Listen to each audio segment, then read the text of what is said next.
All right, so now we're live. I guess I can just turn that off, huh?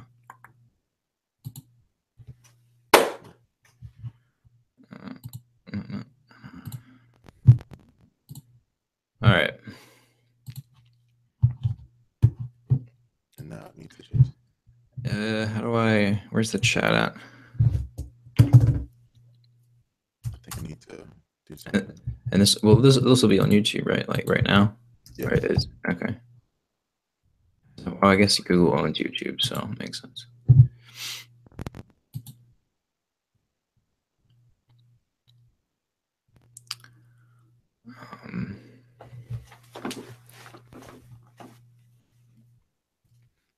All right, so I'm live. I can see it.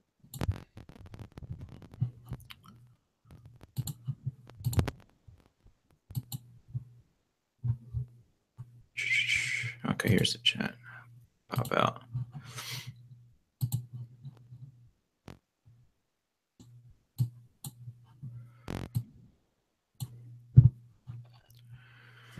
Hi, you guys. You guys that are joining us in the live chat, please chat it up. We're about to start in a couple of minutes, so I'm gonna wait for a couple more people to get in, and then we'll start up the podcast. So we will do questions at the end. So you guys put your questions in the live chat, and we'll start, answering them. So.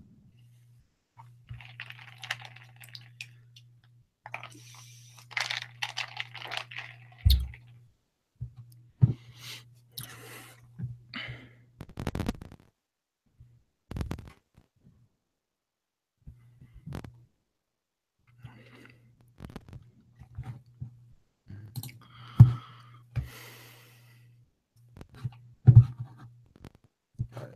I only see 2 people watching, so we can just start. Go ahead.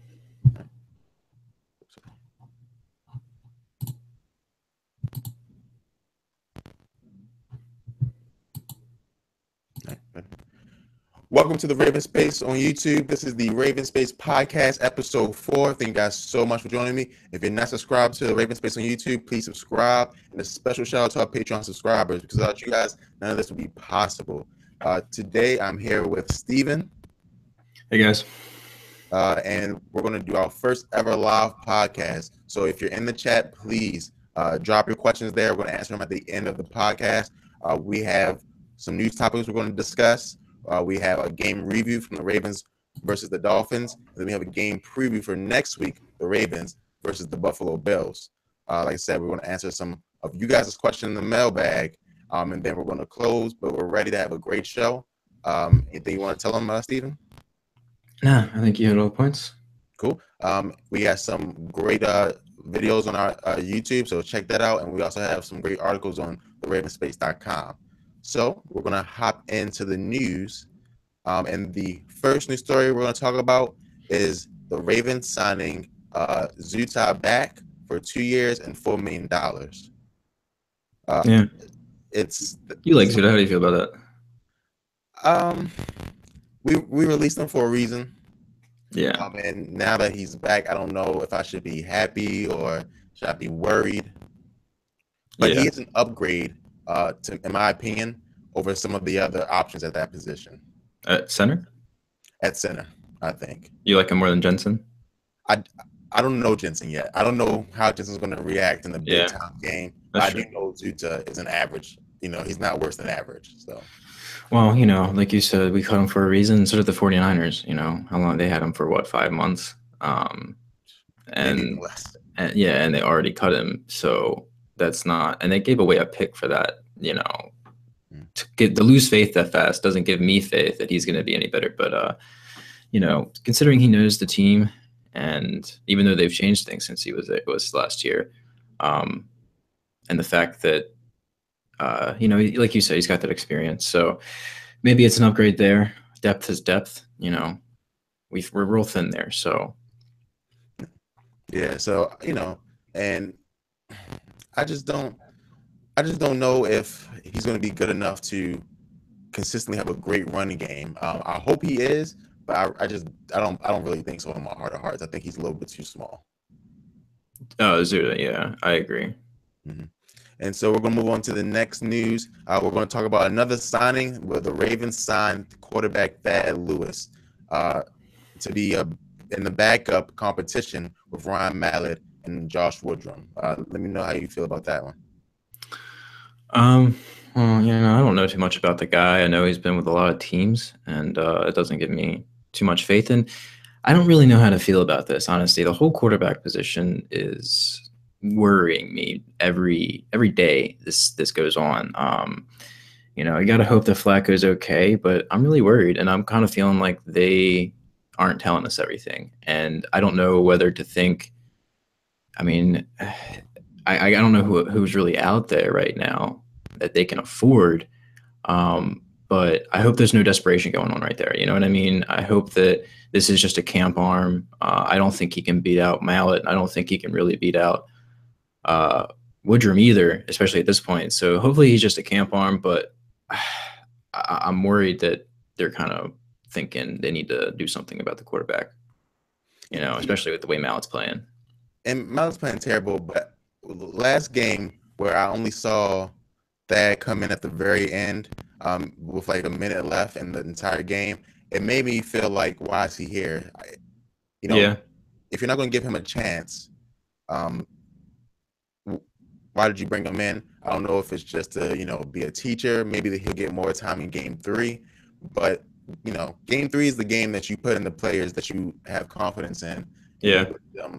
Get the most time. Right. And to be honest, I don't think he can beat out Woodrum. The way that Woodrum's been playing, Woodrum's giving you no excuse to, cut him or put him on the bench. Yeah. We got to remember that he's going against, 4th string guys, but he's got that poise, he's got, I don't know. I like him. I do like him. Well, I think, I think we should start him next week, honestly. Now, if you start Woodrum now, what you're basically saying is that this is game 3. We don't have faith in Mallett. Yeah, but the thing is, nobody plays in the 4th game. So who are you? You're not really going to be able to ever, if you don't do it now, if you don't do it in the 3rd week, then you're not going to see what his potential is. Mm-hmm. And we know what Mallett's potential is. We know what he can do. So why not give him the chance? Why not put him out there with the first team and just see what happens? If he's playing poorly, then put Mallett in. I mean, it's a preseason game. That's what the preseason games are there for. We know what kind of quarterback Mallett is. We don't know what kind of quarterback Woodrum is. And I think, we need to take that opportunity to just find that out. Okay. And then we'll move on to the last news story of the week. It was a slow week, really. For no injuries. Yeah, not a lot of injuries this week, which is a great thing. So the last news is that the Ravens have the number 1 defense in the preseason after these 2 weeks. So now I don't think they counted the 2nd week yet because all the teams have not played. But having the number 1 defense overall, though it's just a preseason, it just, again, it tells you about the development that Dean Pease is doing with these young players like Hill, who are just balling out right now. Yeah, like I said in my video about the post-game analysis, there's a lot of depth on this team, and there's a lot to be excited about. Even though it's just preseason, and even though it's only the 2nd week, it doesn't mean too much. But I really believe that this can be a record-breaking defense. Maybe not the greatest ever, obviously, but one of the top defenses that are mentionable. You know what I mean? I think they have that potential. Will they be? They got to stay healthy. They got to have the proper tools in place. But you think about the last 4 years and how much our roster has changed and how many guys have come and gone. We haven't had a foundation in a long time. And I think this is the year that it finally kind of comes together. You think about all the additions we've had over the last couple of years. There's a lot of veterans, great veteran in every position, and all these young guys, these young draft picks that are out to make a name for themselves. And they all look good. Yeah, and I'm super excited about the youth. Even players who I was worried about coming into Tim Williams, they performed, got a sack this last game. So I'm excited to see, and we're learning a lot about a lot of new cats too. Like I mentioned, Hill, who no one was checking for, but he's really performing to the highest he can. So Yeah, I think defensive back is a place to be worried about. As always, it's an issue with us, issue with a lot of teams. But it's a hard. You got to have a lot of depth there, and I think we have more depth than we've had in years.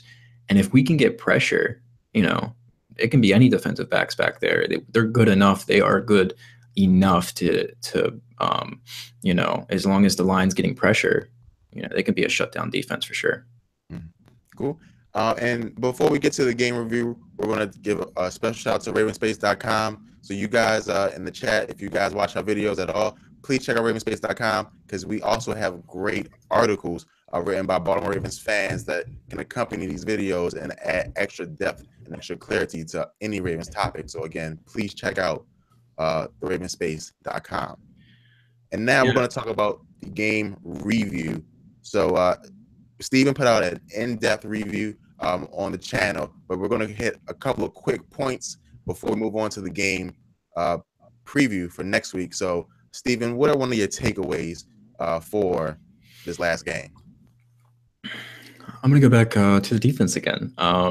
The depth there is my biggest takeaway. It's more evident with every game we see, and the score doesn't mean much, but we put up 31 unanswered points, and we're not that. It's not just the first team, obviously. It's every level stopping their every level, And our second team did get a good run against them and a touchdown, but for the most part, that defense was swarming every down, every level, every position looks promising. And then the other thing was committing to the run game. Another week where we committed to the run game. We did well, and we didn't just give up on it if it didn't work. We weren't running great, but we were running, and we handled the time possession, and we handled the game. And that's you gotta start running. You gotta run the ball to maintain the game. So I really like that. What about you? I gotta go on the running backs. I thought this competition was done. I thought it was going to be Terrence West, Danny Woodhead, and whoever's number 3. You'll get 3 carries a game, right? That's what I thought. But over these last 2 pieces in games, and especially this last one, Buck Allen showed me like, hey, don't count me out. I'm telling you guys that I'm in this thing for real. Mm-hmm. I've always liked him, man. And I think a lot of people did. And he had a very, very good year for us. That one year where he was like the main weapon at running back. Mm-hmm. But you can see that the Ravens really didn't think that year meant anything by the way they, pushed Buck Allen to the background, by how they treated him. I mean, he it was the year Forsett went down, right? And then he filled in. Yep. Yeah. He played great, and I see what you're saying about Aiken, but he filled it in. He played well, so I don't know why not just give him a chance. But he's shown that he can make the team, and I'm excited about that. And he, like I said, he played well this last game, making people miss. Super shifty. I've also been impressed by Mizell, who I think is showing some explosiveness when he runs the ball. Bobby Rainey showed that he still has something in there, that he could be a backup for another team. I don't think there's enough space on the Ravens for him, but another team, I think if they need a running back, if someone gets injured, would give him a shot. The only other thing I have to say about that game is, I think Justin Tucker might be one of my favorite players, honestly. He's such, I love to see him try to make that play where he tried to scoop the fumble. Probably, it scared the crap out of me, and I'm thinking, man, it's preseason. Don't be doing that. But I hated that play, man. I'm like, bro, just let them get the ball. Yeah, that was nervous. You don't want to get your kicker. Obviously one of the best kickers in the league, if not the best. You don't want to get him hurt in a preseason game or something like that. But it wasn't that. It was just his heart. I love that he's trying to make a play even in a preseason game, and the fact that I've never seen a kicker do that. I've never seen a kicker try to catch, pick up a fumble and run it in or anything like that. Usually they don't even try to make the tackle. They'll just fall down in front of the guy. Tucker's always in there, even in a preseason game. And, he's a Raven. He is a Raven for sure. I again did not like that. one another takeaway I had was I was surprised about how little we saw Marlon Humphrey. Yeah, me Um, too. I thought this was going to be his big breakout game, but he really didn't, play that much. I didn't. I was looking for him. I couldn't find him. From what I heard, he played a little bit in the first quarter. They didn't. The other team didn't throw the ball his way. They didn't want to test him. Yeah, the Jimmy Smith had to go to the sideline for something, and he filled in for that play. I didn't see it, and then I didn't see him. Like you said, I was looking for him, and I didn't really see him throughout the game. And he was done by halftime, so I must have missed him. And like I said, no one tested him. I thought he would get more. I thought the Ravens wanted to see how he would do in the game. They must have faith in him from what they see in practice. But I wanted to see him live. I didn't, so I was super disappointed about that. So now that was the takeaways from the Ravens beating the Miami Dolphins 31-7. Oh, one more takeaway. I'm so sorry. That field was terrible. Oh That my was God. Yeah. Man. Someone should write a letter to the NFL complaining about that field. It was horrendous. Man, I don't know why. I know why, but we won't get into that. I don't see why the NFL can't make that. That sort of thing should be universal from every stadium. It should be one, technology, one thing that is a level playing field. That's a big part of football. It's every field's the same, but then the field itself isn't, and that creates a problem. And you saw that in that game. I don't know what they're going to do in the regular season. And how many players do you think slipped? I mean, someone's gonna get hurt. I thought someone was going to get hurt. I was afraid for Justin Tucker. That's why I wanted to see him go kick that long field goal, but I was like, don't go out there because you have to plant your foot as a kicker, and that who knows what that field goal might happen. Right. So now let's go into the game preview for next week. The Baltimore Ravens versus the Buffalo Bills. Again, preseason game 3, so we'll get the best look at our starters. We won't see Joe Flacco, of course, but I think we'll see a lot of other players involved, and maybe we even have Jeremy Maclin more than he was his last game. So what are you looking for? What are your things to watch? The possibility of Woodrum starting, I don't see it happening. I think they'll probably start Mallett. But like I said earlier, why not? Just give him a chance. And the receivers. I think, like you just said, they didn't air it out much in that last game, and I'm still so afraid of this play calling. I see this scary resemblance from last year. Obviously, we're committing to the run more, but we still have a lot of these short passes. Be it Mallett did try to air it out a couple times, and one was an interception, which I think was both of them's fault. Him and Adebojo, I think it was a little of both. And then that second interception was completely Adebojo. But yeah, they didn't air it out too much, and I'm afraid that it's just going to be, same old from last year. I see what you're saying on that one. I hope not. I think this is the preseason, so again, there's no game plans in the preseason. There's nothing like that. So hopefully, the regular season they do air it out a little bit more. Yeah. Yep. One of the things I'm going to be watching, and I'm going to be watching this very, very closely because I think this is the make or break week for undrafted rookies. Mm-hmm. And one of the undrafted rookies I'm going to be watching is Adebojo. Can he put together a great game? We saw Tim White put together a great catch. We saw Tim White run good routes.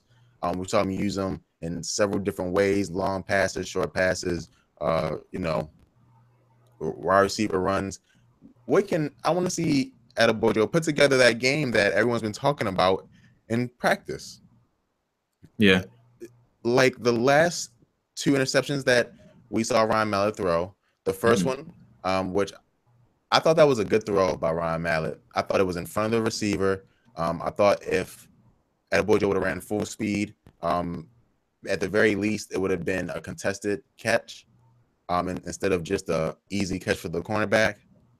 and I thought that he played a big part in the interception. And then the second interception that Ron Mallett threw was Ron Mallett's fault. The pass wasn't back of him, but it did hit Adebojo, and he was supposed to catch that. He didn't catch it on the first contact, and that's why the other player, the cornerback, had a chance to intercept it. So I want to see him, take off and have a great game. That's one of the things I'm going to watch. So we disagree there. Then you think that the first one was Mallett, or was Adebojo, and the second one was Mallett? I think Adebojo, if he would have ran harder to the ball, he could have got the first one. The second one, I thought it was a bad pass. I agree. I think both of them were bad passes. But like I said, the ball hit your hand, you got to catch it, and you can't let the cornerback win that. You want to be a starting receiver in the league. You can't, the tie goes to receiver, so you just got to hold on to that ball, and he just let the guy take it from him. So I think they're both bad plays by Adebojo, but yeah. Yeah, and that's what I thought. Like you said, I thought that they both had the ball tied up. And I thought the cornerback was just being scrappy and trying to snatch it from him. But again, when I saw that replay, and they showed the angle where it kind of looked like Adebojo quit on the ball. I can have it. Yeah, super disappointed in that part of Adebojo's game. So, any other things you're going to be watching? The game. The game, yeah. I understand. I don't also get to watch the running backs. I want to see who rises, because this third spot, it's in my head, is still open technically. I think Buck Allen has a very big lead, but I think Mizzell, if he has a very big game, I think he has a chance. So yeah, we talked about that earlier. I think the running backs is going to be an interesting position to watch, especially with the line moving around and what they've got going on. It's going to be interesting to see over the next coming weeks. In week one, what we put on the field. I'm still not too confident in it, but we've been committing, and that's good to see. Yep. And so we're going to move on to the X factors of this game. X factors, for you guys that don't know, are players that are going to be their very best, show off and have a giant impact on this game. So, Stephen, if you don't mind, I'll start with my X factor, and it's going to be Chuck Clark, the undrafted safety. Okay. I think that he's been playing okay for the last couple of games. I think that he hasn't made any big plays I've seen, but he's made about very little mistakes. I think this is the game that he feels the most comfortable, and he'll take off. I feel that. I think in the second half, he's going to have an interception or something like that. I think this is his game to take off and cement himself as one of those players that is going to either be on the practice squad for the Baltimore Ravens, or definitely, be one of those lower tier players that make the team and play good on special teams. So, that's a great pick, honestly. I think very interesting to watch, and I was kind of thinking that after last night's, or not last night, but the game the other day. I was kind of thinking that, I was kind of thinking, what's this guy going to be like? And I'm interested to see more of him. And I hope that, I don't know, I just feel good about the depth we've got on defense at a lot of positions. You got to hope a lot of our guys can stay healthy, but that's not going to happen. It just won't. So I'm excited about the depth. My X factors, I'm going to go with Campanaro for one. Not so much an X factor as it is he going to make the team? And how is that going to play out? Kind of a thing to watch in the same regard. That right receiver, I saw him in the return game some, and so we'll see what he can do. And if he can stay healthy, I think he can make the team. But he did make some plays, so I think that'll be an X factor there. And also Max Williams. I love Max Williams. I think I've said that before.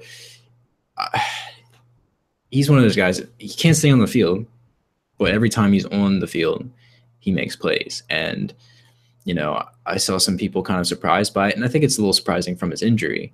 But it's not surprising to me because that's what he's been. Every time he's on the field, he makes plays and doesn't go down. He's a hard guy to take down. And he's just great runner, and I think his only problem really is his hands, but I like Max Williams, and I think he'll be an X factor this game. I think he'll be an X factor on our team going into the regular season. And again, Steven, you said that a lot of people were surprised. You know that I was surprised. Again, during the live stream, I pointed out this is one of the things that we disagree about. You like Max, I dislike Max. But when I'm still a very objective person, and when you put in front of me those plays that he made, where I would say it wasn't a long pass and he made a great catch, where it's like, wow, the quarterback made a great pass and then the receiver made a great catch. No, Max Williams showed great effort. So on those two big plays, 90% of the greatness was him. Like, I was wrong about that one, and you were right, and you got that one right this last game. So predictions. What are your predictions for this game? I think Danny Woodhead will play much better than he played this last game. Okay. If you're a Danny Woodhead fan, if you own stock in Danny Woodhead, you did not have a very, very good day on Thursday because he was in very short. He did not play a lot. He ran the ball, I believe, one time, got a 2-yard gain, and then he dropped the pass because Ryan Mallett threw it too high. And after that, he was out. So I think Danny Woodhead will have a much better game. We'll actually see how talented he is as a pass catcher this next game for the Baltimore Ravens. I'm excited to watch Danny Woodhead. I don't think he'll be a problem. What's going to be the problem is how much we use him. If we overuse him, that could become a problem. He can definitely go down and definitely get hurt. He's had a lot of injuries, and he's an older guy. I mean, he's been in the league for a long time. Running backs don't usually. I think he's like, what is he, 32? How old is Danny Woodhead? He's old. I can check it for you. I hope, but I'm hoping that he plays. He's effective and doesn't look old. Yeah, no, I believe that he can. But the secret there is how often you're using him. If you're trying to make him a workhorse, then he's not going to be able to do that. He's not going to be able to take the blunt of the load. That's going to have to be West and someone else. So I think use him as a passer. I think they were talking about it in the game that he's got like 50-50 in how many passing receptions he has and how many touches he has as a running back. So I think he's more of a out of the backfield threat, kind of in the flat guy, and that'll work. He can do that. But use him for that and not so much as a running back. And, Yeah, and Danny is 32 years old, so. Yeah, 32 for a running back, that's, that's pretty old. Coming off injuries, so. And coming off injuries, bad injuries, so. We'll see. Do you have any predictions for this game?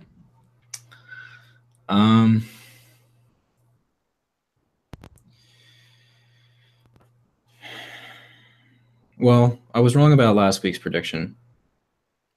I said a lot of starters weren't going to play on defense, and I'm surprised to see Suggs and Suggs and probably Weddle out there. I mean, Weddle's another guy that's kind of towards the end of his career. I knew they want to see what they got out of the first team defense, and it looks great. I think this is the time. It's just it worries me. Suggs can go down at any moment. Older guys can just play them in the third game. The third game they play them like the first half. Usually the starters play, a lot. So it just worries me to play on that much. But they did, and I was wrong about that. So we'll definitely see the starters in this game. We'll definitely see the first team probably for a while. And we'll probably have more starters on offense. I don't know if Perryman's going to play. I don't know if they've ruled him out for the preseason yet. Have they? Yeah. So people were saying 2 to 4 weeks. So I don't think we'll see him at all in this preseason. Yeah, it's a shame. But I think it's going to be another rocky game for Mallett. He's trying to get his job right now, and I think it is in question. I honestly do, because if they feel any way about Flacco not being able to start, then they're going to have to come up with something else. And I don't feel too confident in Mallett, but I think our defense will play great again. The Bills got a decent run game, and I think that'll be a test. So we'll see what we got. And but I think it'll be another game at home, third preseason game at home. That's usually the biggest preseason game. So I think if fans will be involved, and I think our defense will put up another performance. Cool. And so that was the game preview, Ravens versus Bills. So again, we're going to move on to the question segment. So please drop the questions into the live chat, and we're going to start off from this question. It comes from Gregory. Gregory asks, "Do you think Joe Flacco has lived up to the hype he was given in college?" So, Steven? Look, you know how I feel about Flacco. At least some of it. I don't know how in depth I've gone into it. But I'm a big believer in Flacco, and I think he brought Baltimore a ring. I mean, how many quarterbacks really can say that? Not everybody's Tom Brady. Not everybody's going to get you 5. And I mean, obviously, it wasn't just Tom Brady. It's the Patriots organization. They won 5. Not one player can win it. So win 5 at least. I mean, that's a lot. You know what I mean? But for some reason, I feel like people expect that. You know, Flacco got us a ring. The last time we got a ring was in 2000. I mean, it was a long time, and he brought us a ring. So if that's all he ever does, you can't be mad at the guy. You know, it wasn't single-handedly. Obviously, there was other parts of our team that helped us win that year, but he played great. He outplayed. You know, I think he did what he needed to do, and I don't think he's done. You know, I think he's got a few years left, and you never know what can happen in the postseason. You really don't. I think he's completely unpredictable, and we are really good in the playoffs. His track record has shown it. Has never been one and done. So, yeah. Yeah, I agree. Now, coming out, I don't remember people going crazy over him like they're going over these quarterbacks that are coming next year. You know, people weren't saying, you know, lose every single game. People weren't saying lose every single game to go get Joe Flacco. Guys have to remember that Matt Ryan was also in that draft, and a lot of Ravens fans wanted Matt Ryan instead of Joe Flacco. Glad that didn't happen. Say it again. Sorry, I said I'm glad that didn't happen. Oh yeah. So but you guys remember, I remember it, you know, very vividly where, you know, nice kid coming out of Boston College. You know, people wanted Matt Ryan. But of course the Falcons took Matt Ryan. And so Joe Flacco was there for us at the 16th pick. And 16 is not a premier quarterback position, right, Liz? Yeah. So I don't know how big the hype really was, but I do think that when you win the Super Bowl, it just pushes so much things out the conversation, right? He's a winner. Yeah, he's a Super Bowl MVP. Look, they don't give that to anybody. You're right. They don't give that to anybody. So I do think that he has lived up to that hype. And I really do think that I'm happy that we have Joe Flacco. So yeah. I mean, thank you so much for your question, Gregory. And we're going to move on, find a new question in the chat. And this question comes from Miguel. Miguel asks, "Do you think we'll keep Patrick Ricard or use him as trade bait for an offensive lineman?" Ricard was the guy that they were using as a fullback. Am I wrong? You know, you are correct. He did get in at fullback sometimes in the game. That was interesting. It was pretty interesting. I don't know how many times I've seen that happen, but you know, hey, if a guy can, that's the way you make the team right there. I don't know if they're going to do that in a regular season game, but to make a team, you know, if you can do multiple things, you can get a spot. You know, if they can free up a spot, you know, then I don't know how many fullbacks they're going to carry, and I think they like you know what they got out of Ortiz and I always forget the other guy that they're using as a fullback. Taliaferro, yeah, he's been with us, and I don't know why I can never remember that, but yeah. So if they can keep him, I think they will. But that is a great point. You know, why not trade him? And we've got plenty of depth on the defensive line. I think, you know, there's at least one guy that you can make a trade and get an offensive lineman. And you know, I don't know how they feel about their running backs. I think look out for a running back trade in some fashion. It could happen. I don't see it happening. I mean, I don't know, you know,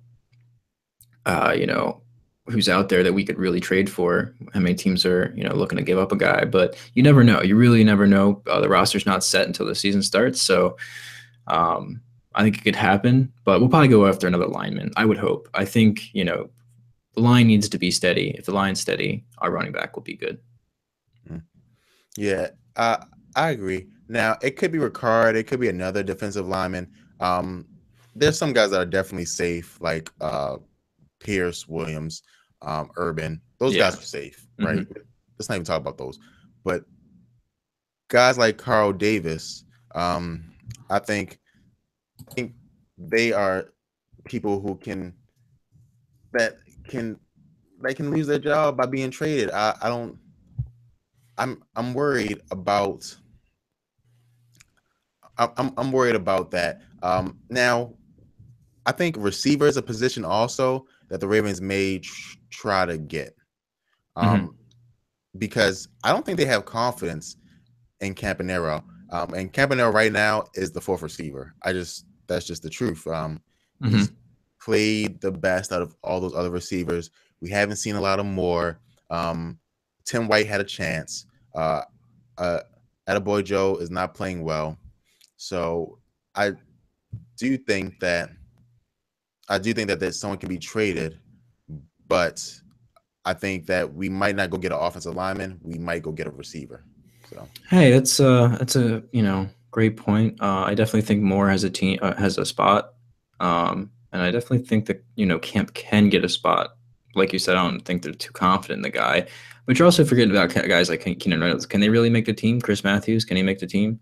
I don't know, but it's a great point. They might go out for a trade, but I think we're good in the top three, it's depending on how Perryman his health is.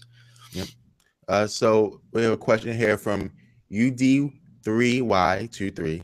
Um, and he asks, what do you guys think about Mizell? Smoke Mizell. What do you think?